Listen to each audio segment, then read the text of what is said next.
The 90s, they were not my favorite decade when I think of horror. In fact, it's probably my least favorite decade overall, and a time when the knives really went dull.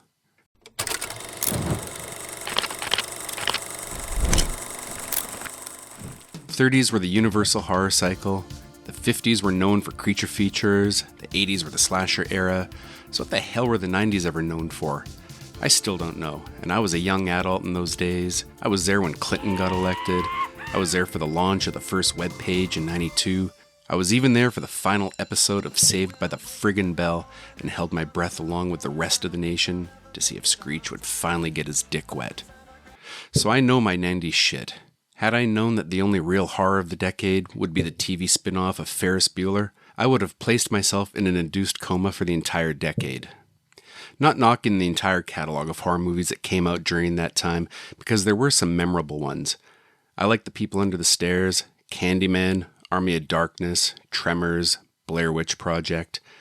Never had anything against the Scream films as such, but they never really did anything for me. If anything, the decade always reminded me of the endless sequels from franchises that started in the 80s, but were tired, overused, and beyond the realms of normal cliche by the time the 90s decided to show up. Take The Children of the Corn. Great movie in '84, fits in nicely with the slasher genre, and was great for its time.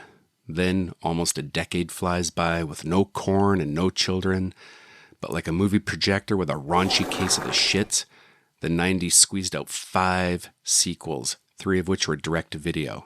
Scanners, another great horror movie in the 80s. They hand-clasped the sides of the toilet and grunted out 2 direct-to-video sequels in the 90s that I'm sure nobody today has still watched. The list goes on.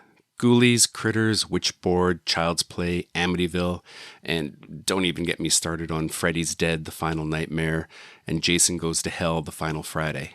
I actually read on a fan forum someone's list of Friday movies ranked best to worst, and they had The Final Friday as their favorite. Words escape me on that one. So here's to you, 90s. If you were looking for an identity, you are, for better or worse, the shitty direct-to-video sequel era, and that's all you'll ever be to me. At least I had MST3K and Monster Vision to fall back on in those days.